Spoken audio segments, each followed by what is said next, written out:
But we're in our final stage of the journey. The videos that you'll see were originally shown at OLLI 10 years ago using a DVD to show them. That's before I learned how to embed them into the PowerPoint show itself, which is a lot easier than switching back and forth. But on the DVD, it had these tracks, and these are ones that we'll see today, at least those that we have time for. We're down now to the junction of the two trail points. Watros, New Mexico is the name of the town today. La Junta was its name 150 years ago. And La Junta, the junction, is quite appropriate.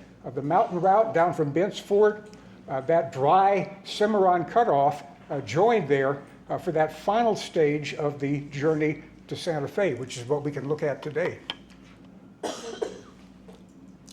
Here's the portion of the National Park Service map listing all the interesting sites that you can see or visit that have to do with the history of the trail. It does swing around and go through Glorieta Pass to finally reach Santa Fe.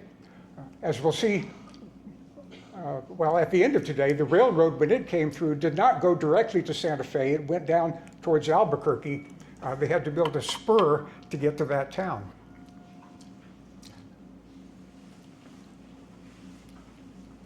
Well, we could start by taking a look at another U.S. Army post here. Fort Union played a very important role in the history of the trail, and as we'll see in early November, right here, first two Tuesdays in November, a very important role in the Civil War in New Mexico. But here's what people would see as soon as the caravans from the two portions of the trail are joined together. The last impressive landmark on the Santa Fe Trail was Wagon Mound that you see right there to your front. Early Santa Fe traders thought the mountain shape looked like a high-top shoe. Later, someone decided the profile was more like a covered wagon pulled by oxen. So the feature became known as the Wagon Mound. To the right are two other elevations known as the Pilot Knobs. The left one, a narrow flat-top butte, the right one, a wider mesa. In the old days, the term pilot knob was applied to any natural feature that served as a point of reference for the wagon masters. So there were lots and lots of pilot knobs on the entire Santa Fe Trail. These are the last two prominent ones on this final stretch approaching the mountains behind which lay a destination city. But there is Wagon Mound itself.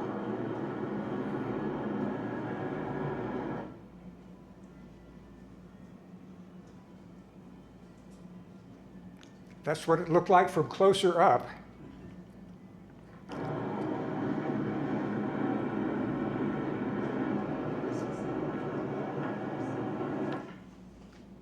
And Fort Union next.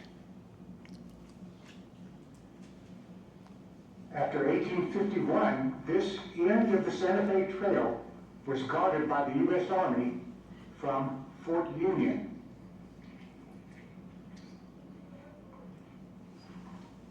Today, the National Park Service maintains this spot.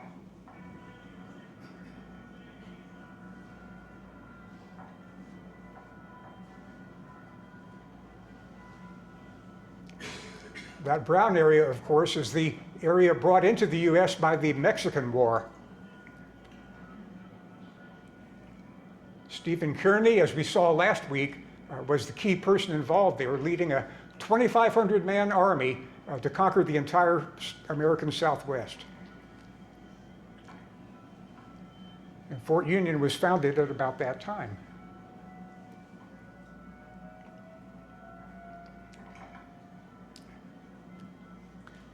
There would clearly be a lot more traffic on the trail than ever before now that the whole land was in American hands. And so more troops, more garrisons, more key locations had to be developed to guard or to protect the travelers on the trail.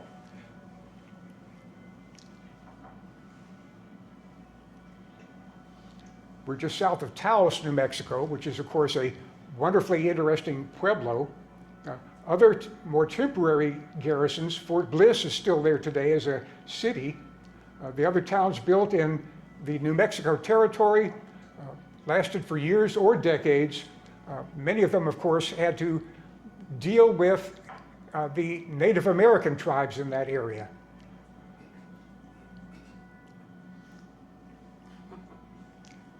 And the forts were built separate from the towns themselves. Being too close to the town apparently would be a corrupting influence on the soldiers.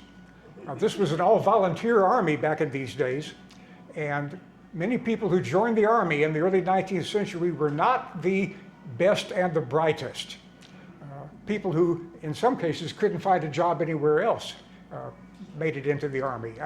The officers then and the NCOs had the job of, shall we say, improving their character. These are all the different units that served there. Regular army, always small. Whenever there's a major event like a Mexican war, volunteer troops would join the colors in large numbers, just barely subjecting themselves to military discipline and being turned back into civilians as soon as the war was over. That's the way the U.S. did it in the 19th century.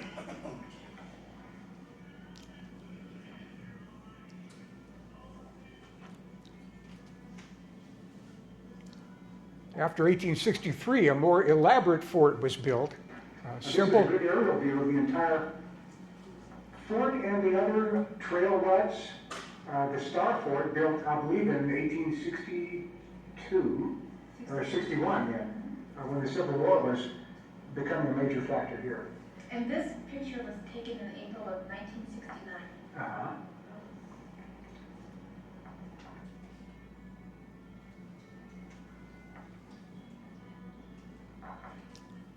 Adobe brick, of course, was the material most easily used. Not a lot of stone for construction work in this particular area. And over centuries, adobe does tend to disintegrate a bit.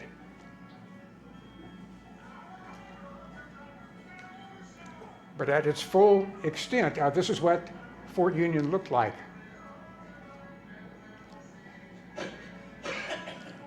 That star shape was developed in the 17th century when cannons became important. And the whole point of those stars was to allow the cannons to have fields of fire. Essentially unchanged from the way it was, not just in the 1870s when this current post flourished, but in the 1850s when the post was first built, and even earlier.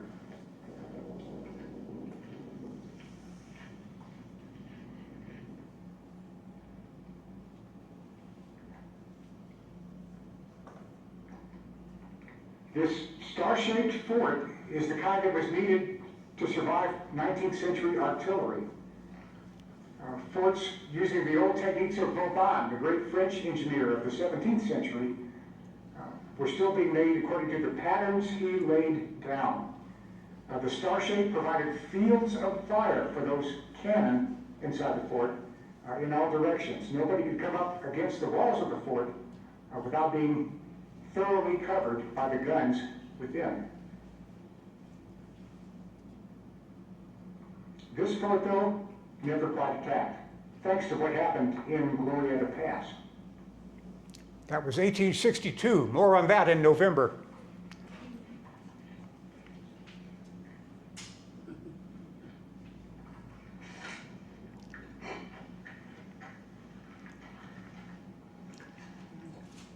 Post officers' quarters today look like this.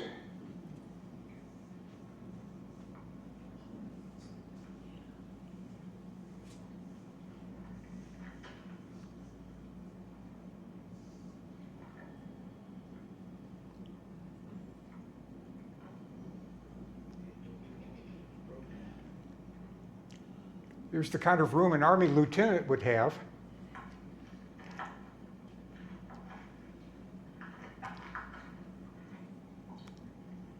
In 1866, after the Civil War and when the Santa Fe Trail was still going strong, the officers' quarters would have looked like this. 10 years later, much improved.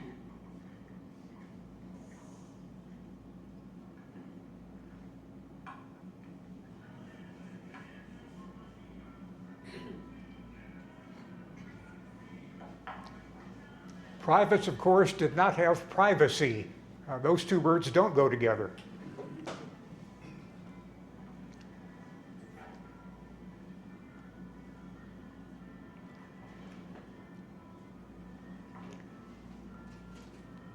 Various requirements on a day-to-day basis.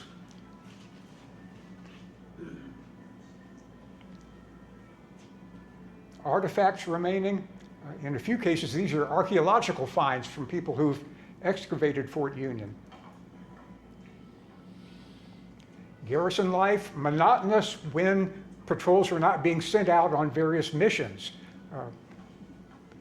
Indian uprisings or conflicts, things like that. And of course, the fort became extremely busy in the Civil War. Families were allowed for the officers. Social life for the ladies might involve a couple of dozen people, unless, of course, you spoke Spanish, in which case your social circle could be extended quite a bit in that part of the country.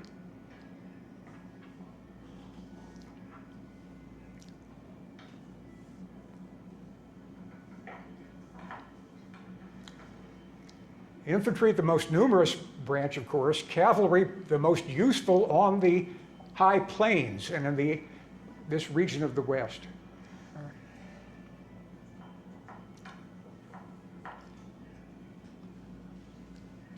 Civil War General McClellan designed this saddle, which I have heard is really not comfortable.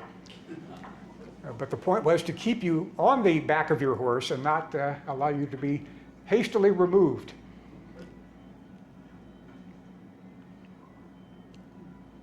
Revolvers were coming in. Up to this point, single shot, well, first muzzle loaders and later breech loaders were the usual weapons. Were the Buffalo Soldiers part of this fort? Buffalo Soldiers, the black troops of the U.S. Army in the 1870s. I'm not sure. We may see an image here that would answer that question. Okay. But there were those regiments of black troops that were well known on the plains, extremely good soldiers.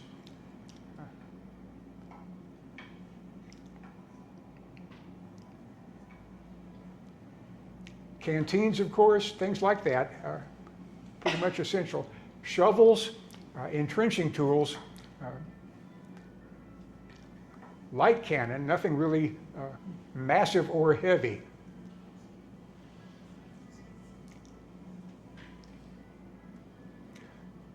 Infantry, cavalry, artillery, all of them spent their daily hours drilling when they had nothing else to do. And the point of drill, even marching in lines and formations, is so that in a conflict, you will do instinctively what you need to do, like the motions of reloading your weapon. If you're being shot at and have interesting emotions going through your head, it helps when your body is trained to do all the things it has to do without thought. That's the point of that endless drill. It also produces team spirit.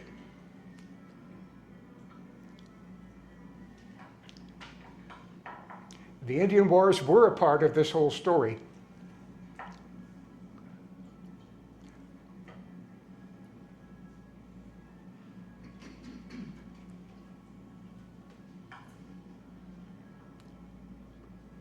Conflict was a part of the tribal culture in this part of America. The tribes fought each other as much as they did the incoming people from the United States. Dramatic images, of course.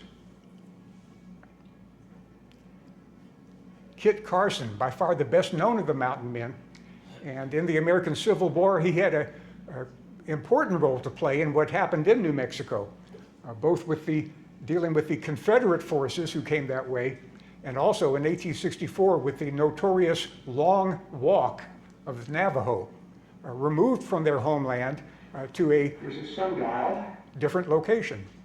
in the middle of the, or at one end, I should say, of the parade ground. And it's still clearly functioning.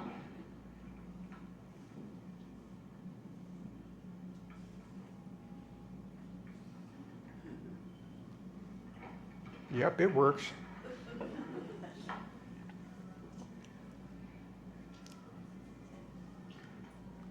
Supply, of course, was crucial for survival, and everything had to be brought out the Santa Fe Trail in the wagons until the railroad showed up.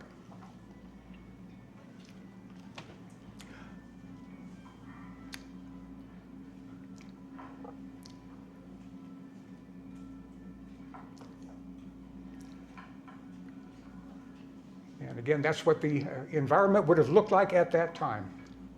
On this side of the parade ground, storehouses, including underground cellars. And the quartermaster storehouse loading yard is here. Mule trains, wagons, supply wagons pulled in here, had to be unpacked, unloaded, everything put in its proper place.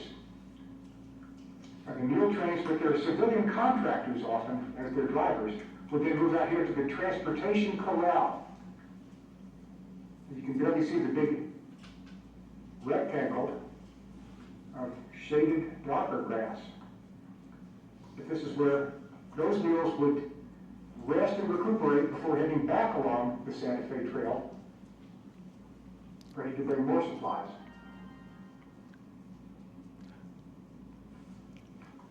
I'm going to move ahead. I have more video to show than we have minutes to show it in, so I'll have to skip a couple of them and focus on the more interesting ones. But that is indeed a glimpse of Fort Union, what life was like there. 1851 to 1891. Nature played a role.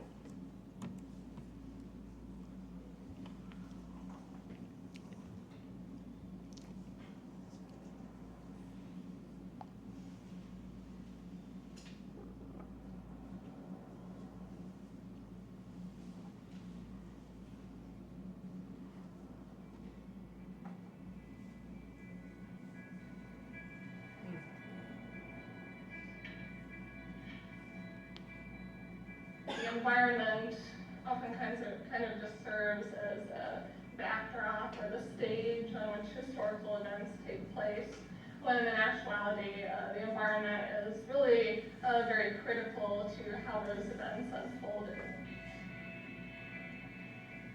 Natural resources are the reasons a place is chosen to build on. You need a clear viewshed, good water, plenty of game, and good forage for your animals. Building materials are needed too, so a nearby source of timber, stone, or in the case of Fort Union, clay and straw for adobe, those are also considerations. Fort Union was established in 1851. It's a big deal. It's on the Santa Fe Trail, where you've got commerce coming and going, and the trade from Missouri to Santa Fe, New Mexico, 900 miles by wagon, 5 to 6 months in the beginning, was incredible. In the 1860s and 1870s and 1880s, when Fort Union was running full steam, this place was a miniature city. Over 2,000 people were here on any given day. And as wagon trains pulled through, this was their first sight of civilization. And what's incredible about it is, it does tie in directly to the natural resources in the region because it's built out of the earth right from here.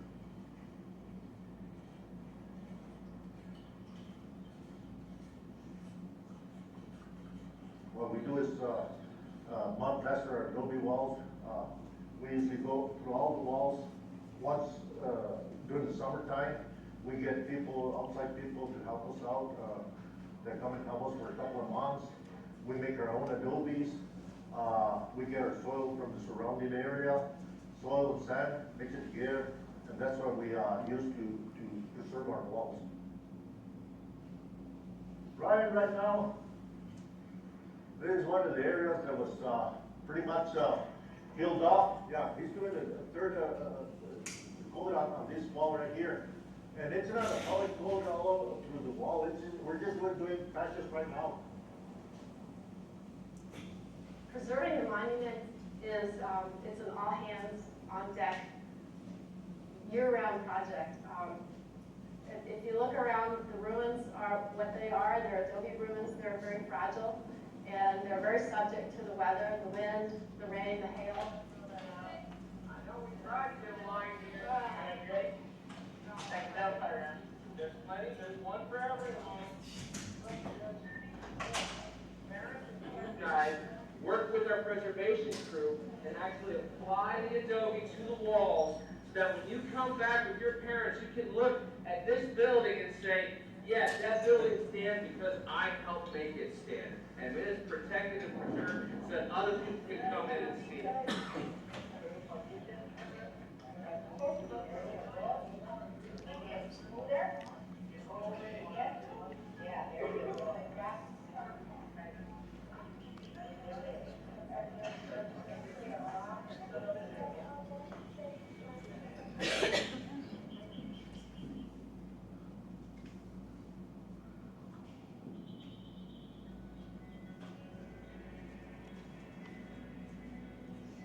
Small mammals and birds do like our adobes, and wherever they find an opening, either at ground level or up in the adobe, such as a chimney court where the stove might have exited out and up to the chimney, we found that birds and small mammals really like those areas. They're protected, they're sheltered from the weather all year round. So we do have to manage the adobe structures and make sure that we are closing off the entrances as we learn that an animal has made a nesting cavity back down in there, whether it's in the ground or inside the adobe wall.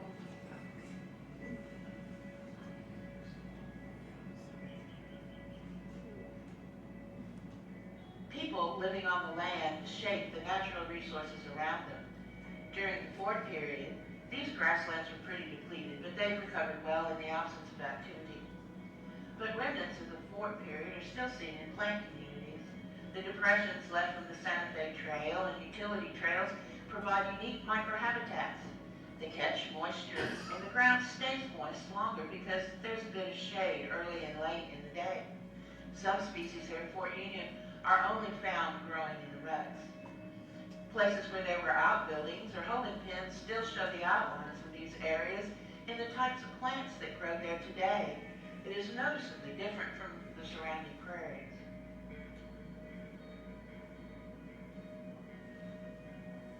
The Santa Fe Trail comes from this direction and comes right through the forts. It's drama. Just standing out here, you can see I'm being buffeted by the wind. It's all about the landscape and the drama. The monument is a place that people can come, visitors can come to this particular park and learn the stories about how Fort Union and the Santa Fe Trail come together here and why they're important to the American public.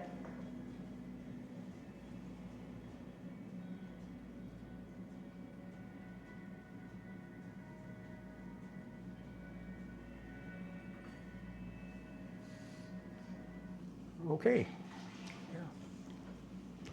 Any questions about all of that? Yeah. Going back to the forts, you had said that the Army was made up of volunteers. Did those volunteers get paid?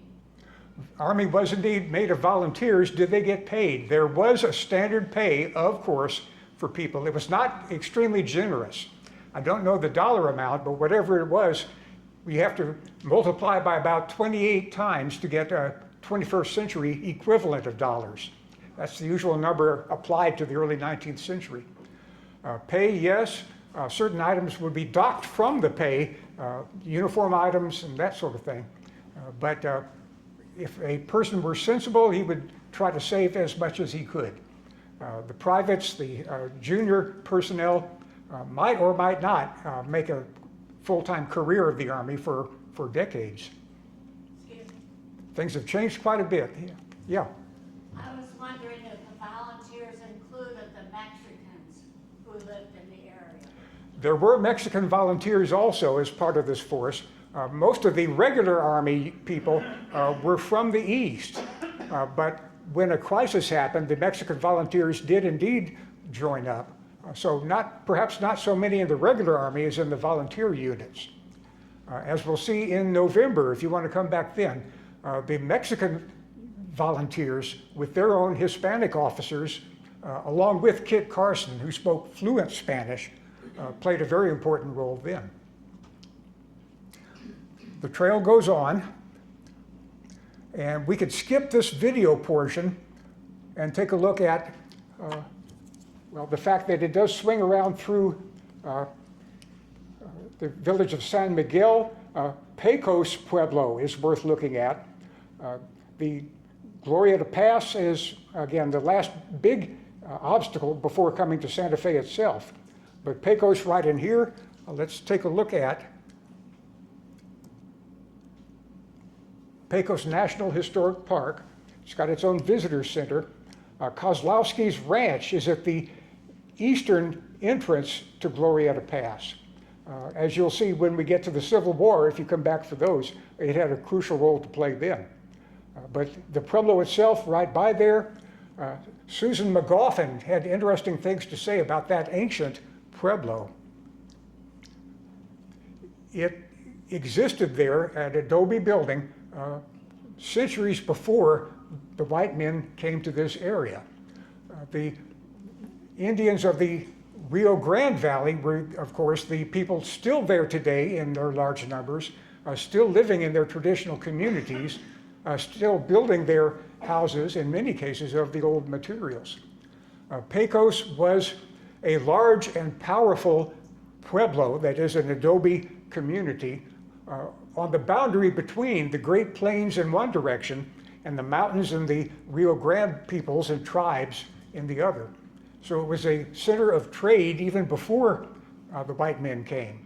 Buffalo hides from the plains, corn grown by the farming peoples of the Rio Grande and traded to the plains tribes who were more nomadic. This picture would have been perhaps around 1680 or 1690. The big building you see there is a Spanish Catholic church. And at today's Pueblo, the adobe, much of it is not in good shape, but the most substantial single building there is still that church. Peak of power and influence as an independent community, a tribal community, 1450 to 1550, 15 or 16 room houses arranged in blocks, standard procedure for these cultures in the Southwest. Ladders up to holes in the roof. Defense, of course, and safety is a part of all that. Ground floor, dark, of course, food storage, living spaces on the upper levels. When the Spaniards came in and sent their missionaries out, converting the Indians, using their labor to construct that extremely impressive church there. Finished in the early 1700s,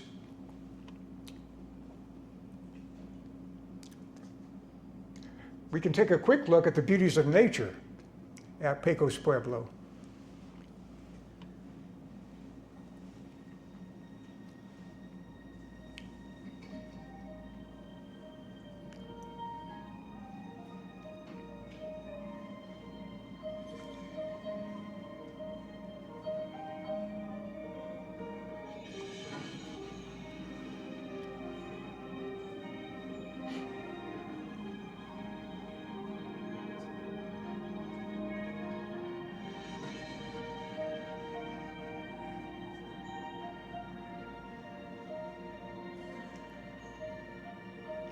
It's so dry there that the timbers survive for many centuries. In Chaco Canyon, there are timbers there that were put in 1,000 years ago as part of that huge construction.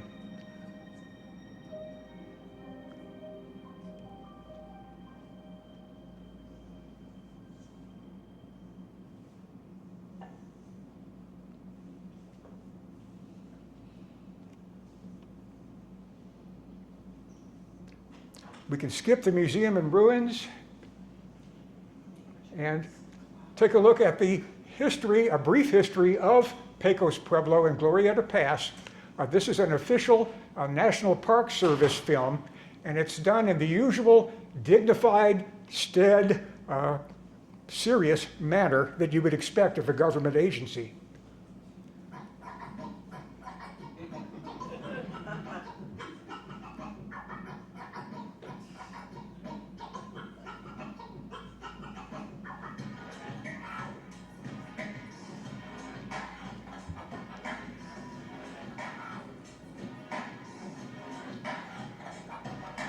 It's the rapid rage coming at you again. Until the human history and all the people within. The park is paper to Mexico. NHP, the story starts with a puzzle and it is with you and me. Long after the sea together, 2,000 strong. We're living in and with our fellows situated along the borders of our mountain range. With the mesa and the plains and the coolers were essential to the ancient gods of trade. The Pueblo people traveled from the valley to the west. And the tribes from the plains traveled to the highest crest. And they met in the middle at the Pueblo Seafood, which began a blend of cultures that's so evident today.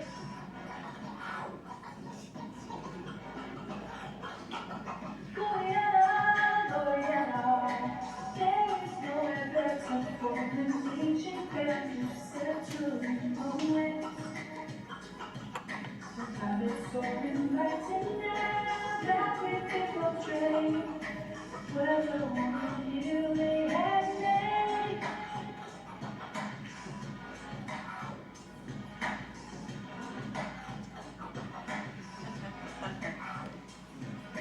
Skip ahead a century, the Spain was on a mission, seeking silver, seeking gold, seeking all the finest riches in a new world full of unfamiliar terrain. But they would spend years trying hard to conquer and claim, but then they came across a settlement on top of a hill. The people living up the land were very powerful still, because their location was impeccable, overlooking everything, way of life respectable, with balance and harmony. The new promise thought that they were settled aside, the people they were called the Pecos, and believe me they tried. But when they built a mission church and fought a new way to program, the Pecos resisted, defending their traditions.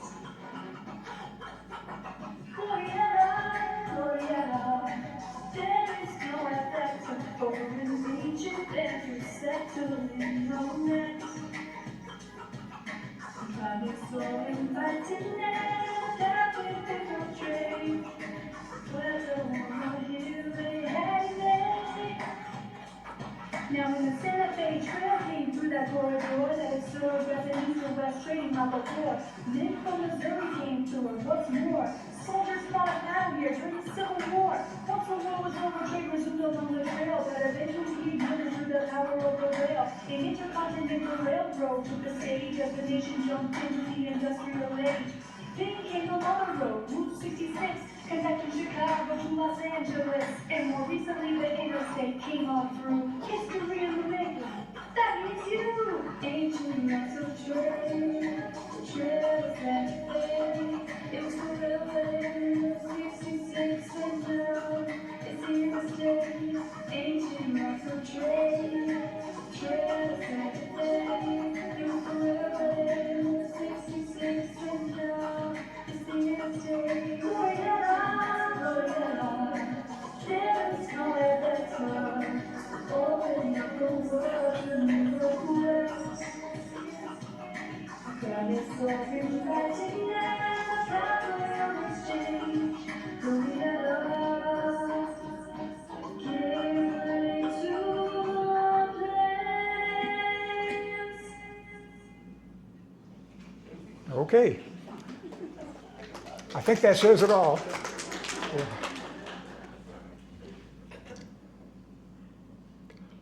We can move on now to Santa Fe itself. Well, let's begin by looking at the video and amplify certain points after seeing this.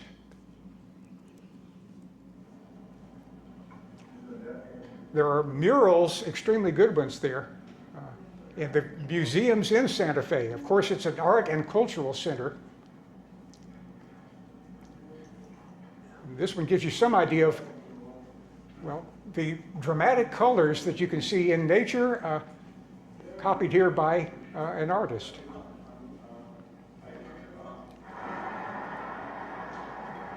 The merchant caravans entered the city from the southeast this way.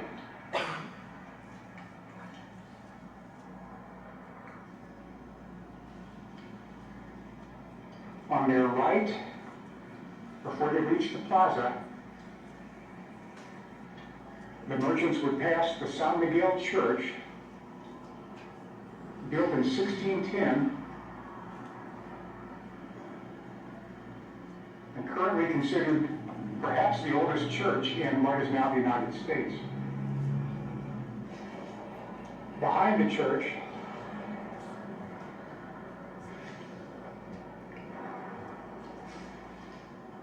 Santa Fe's oldest house to survive into the 21st century. Perhaps the oldest house even at that time.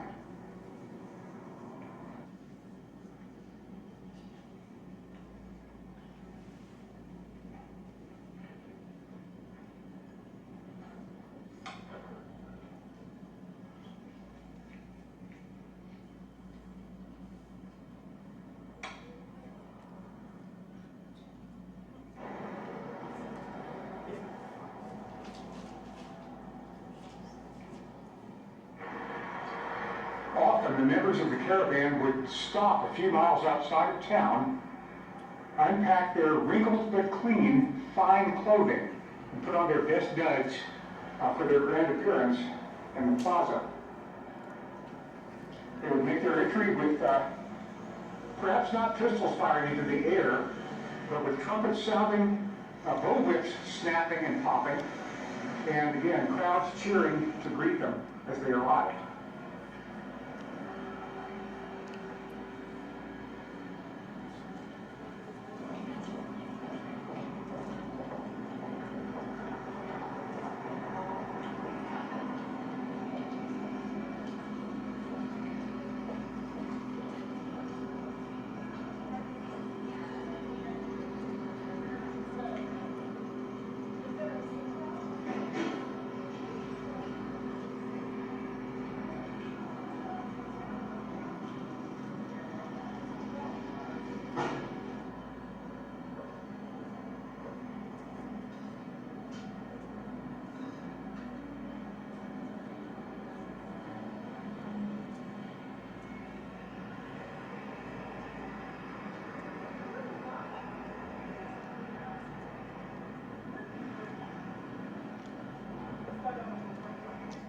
The words in the inscription include some politically incorrect descriptions of Native American people.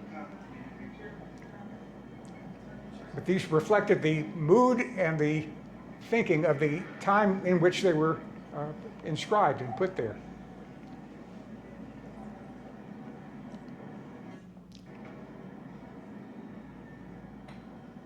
The Civil War battles are mentioned here.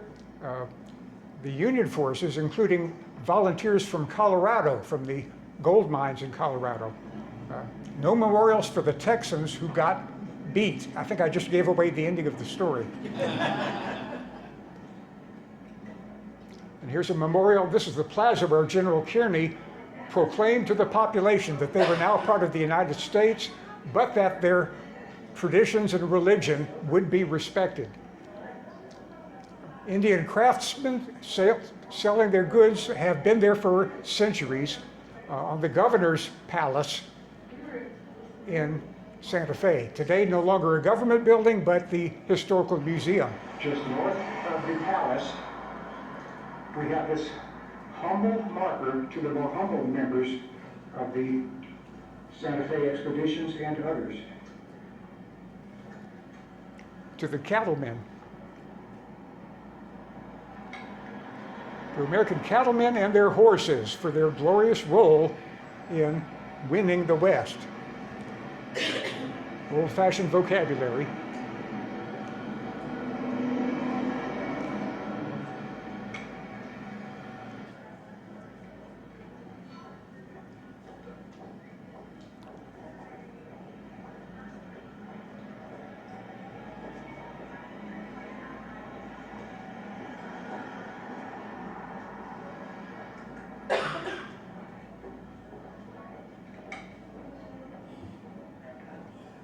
The La Fonda Inn, the La Fonda Hotel, has been here since the early 19th century, totally rebuilt in the 1920s, and still very much the inn at the end of the trail. I'm sure it was a lot rowdier in the 1830s and 40s. Run by the Harvey Company. More on that later. And if you want East Indian cuisine, you can now get that in Santa Fe.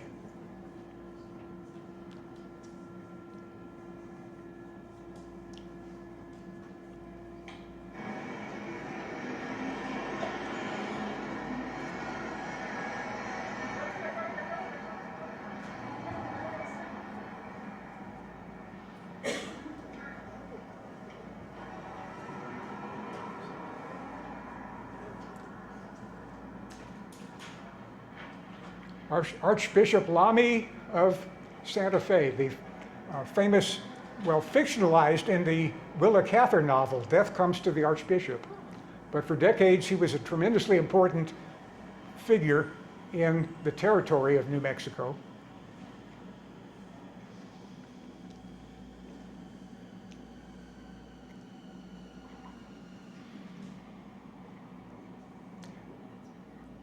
Out away from Santa Fe, the Canyon de Chelly, the Navajo stronghold, the area that they held so sacred. And the mountains around Taos, again, impressive in real life, just as with these paintings.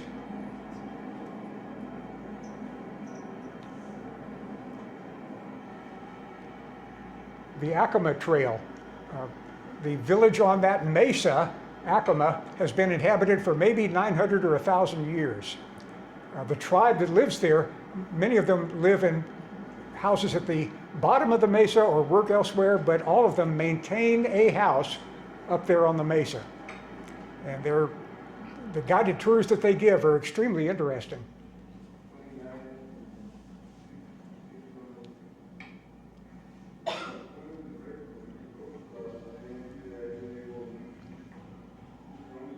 And here again is an artist's vision of this ending of the Santa Fe Trail coming into that town.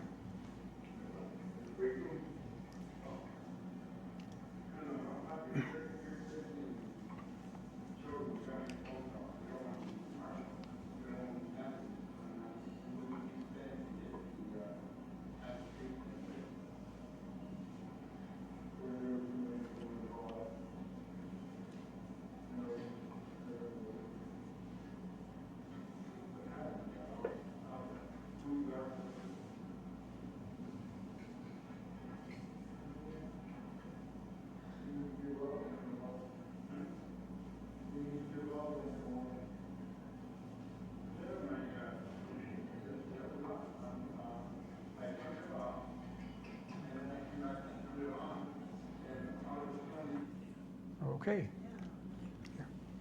Any questions about Santa Fe? Question. Yeah. How far is Santa Fe from Mesa del Verde? From Is it Mesa del Verde? the Mesa Verde and also Chaco Canyon are the famous ancient sites there.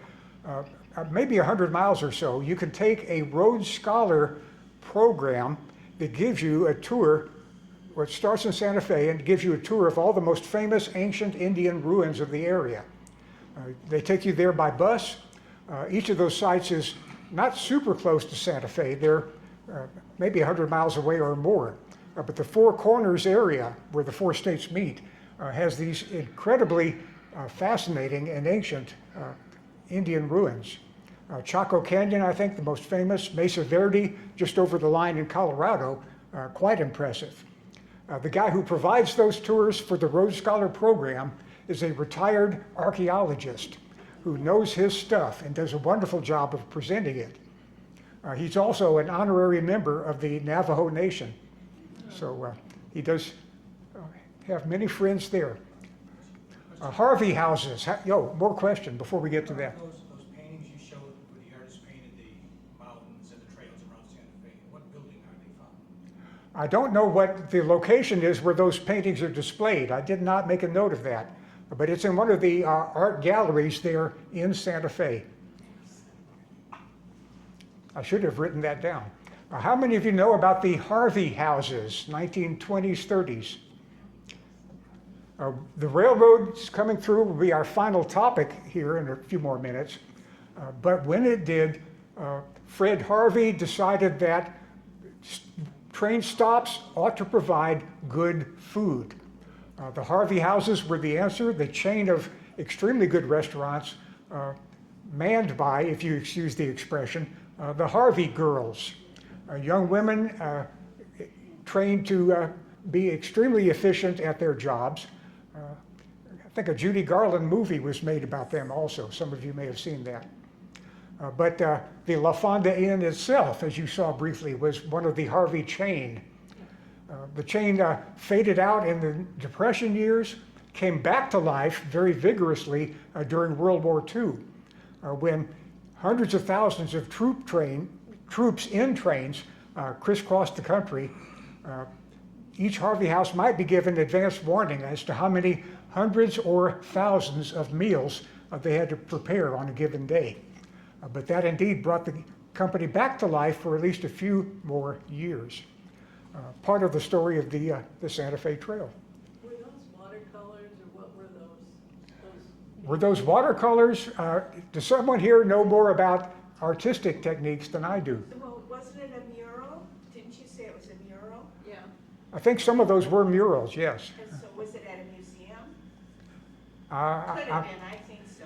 Yeah. I think they're murals. Yeah. So what it was he painted? The painting, but I don't know.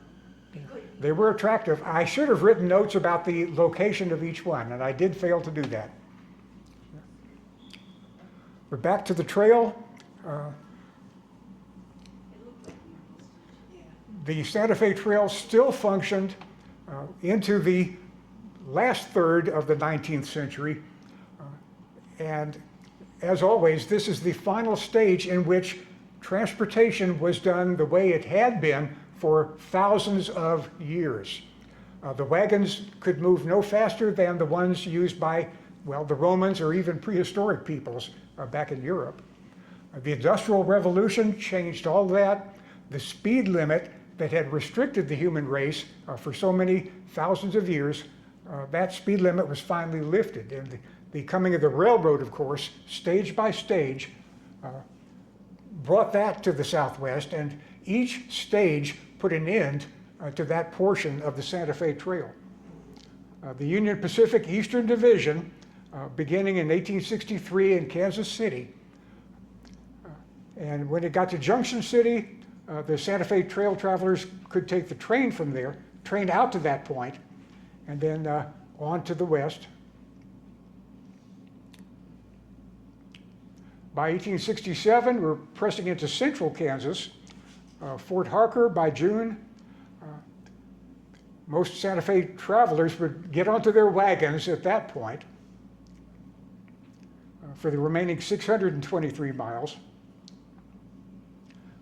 Hays City, we're pushing into southwestern Kansas. The wagons and the stagecoaches required after that point. The town named Phil Sheridan, soon renamed simply Sheridan, as we come on to the eastern or the western edge of Kansas and about to come through that corner of Colorado. The Kansas Pacific reached Kit Carson, Colorado in March 1870. Going southwest to the site of Bent's Old Fort, which was gone by this time. The one that we see today is a complete reconstruction, as accurate as it could possibly be. 1873, the Atchison, Topeka, and Santa Fe. Raton Pass is the crucial spot, of course, and the competition for getting a railroad into New Mexico was pretty intense in the 1870s.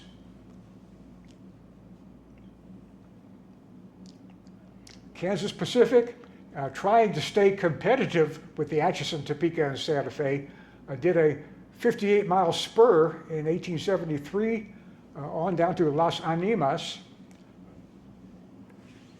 adjacent to the Santa Fe Trail. For the next 2 years, significant trail traffic continued to move over two separate routes. The Raton Pass, of course, finally made passable earlier by the local property owner who improved that road, which had been pretty dreadful. And then, of course, today it's extremely easy to get through on both railroads and interstate highways. And in September 1875, Las Animas, Colorado, both railroads had railheads in the same town. Santa Fe traffic now went over the main route via Raton Pass, and the other one was abandoned. So that's where today's link of these trails came into existence. And finally, the Kansas Pacific Track crews reached La Junta December 1875, and within 2 weeks, the tracks reached there as well from the other rival line. Both railroads competitive, traffic booming at this time. And then reaching Pueblo in March 1876, another rail line from Pueblo to El Morro. Mail traffic and some stage passengers began their Santa Fe journey south from El Morro. Santa Fe bound freight traffic continued to run southwest from La Junta. Reaching Trinidad, New Mexico in September 1878. Competition to get over the Raton Pass. The Santa Fe AT&SF victory there eliminated their rival. And at the top of Raton Pass, entering New Mexico in 1878, extending on down to Las Vegas, New Mexico, 1879. This was the railroad terminus for the last few months that the Santa Fe Trail served as a long-distance route. The trail itself, wagons taking you finally to Santa Fe itself. Until 1880, the railroad spur was built up to the territorial capital.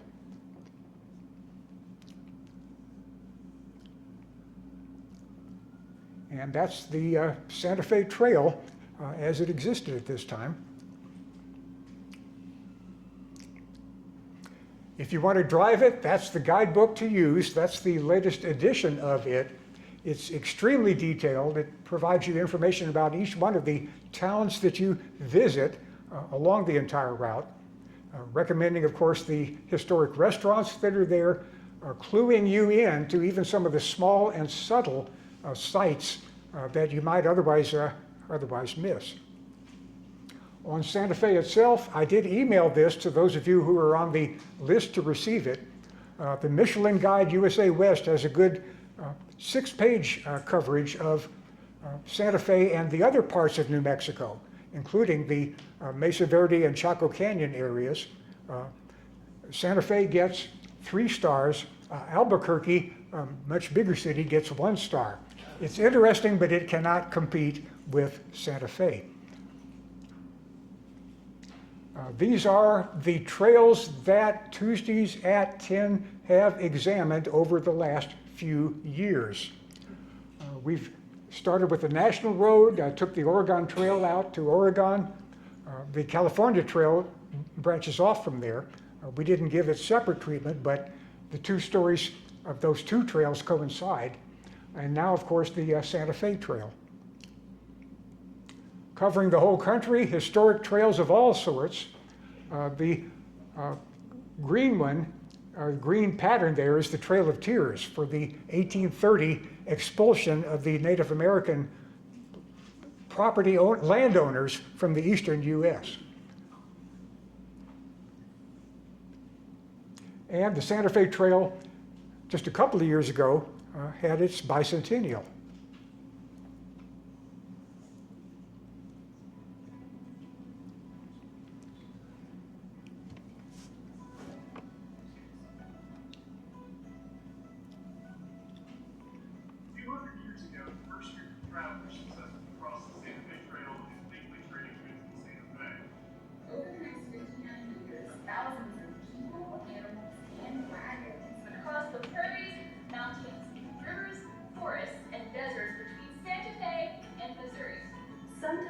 their journey brought them here.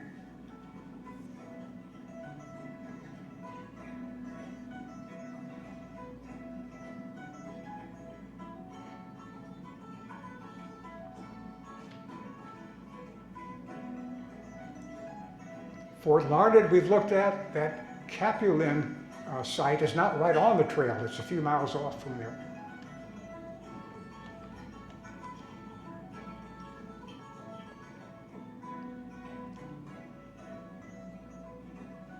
Although wagons no longer traverse the trail, it endures through historic sites, stories, landmarks, and wagon runs.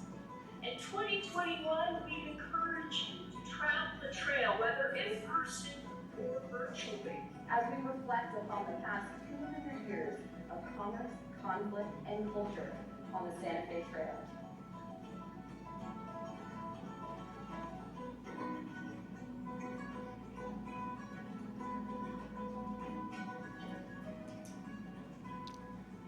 Okay, you can drive it yourself if you want to. Yeah.